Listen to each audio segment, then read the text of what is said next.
अब याद रखिए यहाँ पे आज का टॉपिक है ये कि तेज हवाओं के कारण छत से क्यों उड़ जाते हैं। ठीक है, तो जो ईल का चदरा होता है ना, या छत्ता होता है, तो अब यहाँ इस तरह का आपका बिल्डिंग तो नहीं उड़ता है, लेकिन जो टीन वाले या एल्वेस्टर्स जो होते हैं उसका छत्ता कभी कभी बहुत तेज अगर तूफान आता है तो उसमें उड़ जाया करता है। तो इसका कारण समझना है कि क्यों उड़ जाता है। ठीक है, कारण समझिए। तो यहाँ पे है पहली बात तेज हवाओं के कारण। तो अब तेज हवा बह रहा है,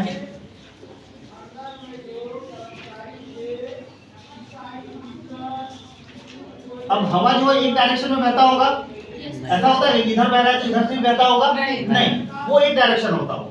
तो अब यहाँ पर देखिए, यहाँ पर जो छत्ते उड़ने का कारण है वो होता है प्रेशर डिफरेंस की वजह से। प्रेशर डिफरेंस यानी दाब का अंतर बनता है। अब किस तरह का दाब का अंतर बनता है ये समझना है। तो दिया है, अब याद देखिए, इधर से हवा बह रहा है तो हवा कैसे बहेगा, इस तरह से जाएगा हवा और फिर ऐसे जाते हुए इस तरह से जाते हुए ऐसे बहेगा, ये इस तरह से हवा बहेगा। ठीक है, क्या हवा यहाँ पर इस तरह से बहेगा क्या? नहीं। अब हवा इधर बह रहा है, ऊपर की ओर हवा बह रहा है, तो इस जगह पर जो डिफरेंस होता है यानी कि हवा का जो दाब होता है वहां इस जगह पे क्या हो जाता है, कम हो जाता है। ठीक है, अब हवा बह रहा है, एक तरफ से बह रहा है हवा, तो यहाँ पर हवा का दबाव क्या हो जाता है, कम हो जाता है। यहाँ पर मान के चलिए हवा का दबाव क्या है, P1 है। क्या हो गया, P1। अब इस जगह पे देखिए, यहाँ पर दीवार है, जो घर का दीवार है, क्या इस जगह पर हवा का दबाव बिल्कुल वैसा होगा? नहीं सर। एक तरफ हो गया हवा का दबाव P1 और एक तरफ हो गया हवा का दबाव P2। ठीक है, तो डिफरेंस क्या आ गया मेरा हवा का दबाव में, P2 माइनस P1, ये डिफरेंस है।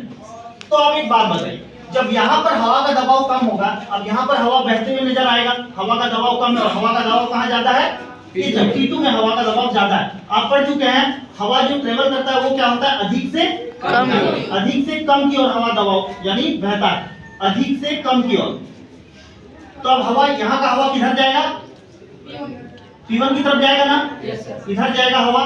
अब इसके साथ जो मेरा क्या बोले छत्ता, जो छत्ता नजर आ रहा है आपको, अब हवा इस पे क्या करेगा, प्रेशर डालेगा ना, यानी नीचे से हवा कहाँ जाएगा, ऊपर की ओर। और जब ऊपर की ओर हवा जाएगा तो इसके साथ क्या है, इस छत्ते में क्या करेगा, प्रेशर रिलीज होगा और जिसकी वजह से यहाँ का छत्ता क्या हो जाएगा, उड़ जाएगा। तो यही कारण है कि जो तेज हवाओं के कारण क्या होता है, छत्ता क्या हो जाता है, उड़ जाता है।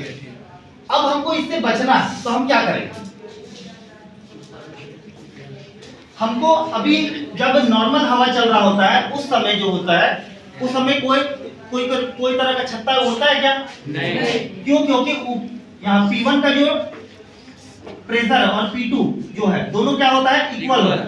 क्या होता है, इक्वल, जिस वजह से कोई मूवमेंट नहीं होता है। लेकिन जैसे ही यहाँ पर प्रेशर का डिफरेंस आता है, हवा जो होता है एक तरफ से दूसरी की ओर क्या होता है, चलना शुरू करता है। तो ऐसा हम इस घर के साथ क्या करें जिसके वजह से दोनों का प्रेशर जो हो वो बराबर हो।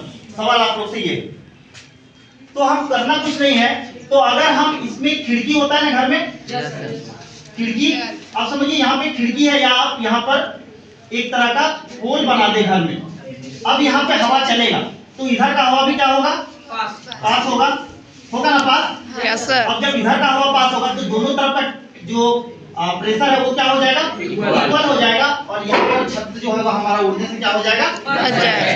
तो अगर कभी ऐसा हो कि आप एक ऐसे घर में हो जहाँ पर ये टीन का छत्ता हो या ऐसा कोई चीज जो कच्चा हो उसका छत्ता हो, तो अगर आपको बचना है तो आप क्या करें, प्रेशर को बैलेंस करने के लिए आप क्या करें, खिड़की खोल दें। अब एक तरफ खिड़की खोलने से नहीं होगा, वो खिड़की दोनों तरफ होना चाहिए।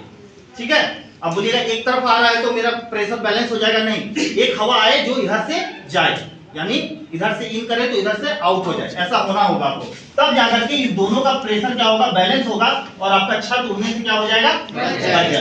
तो ये है कारण, समझ में आया? Yes sir.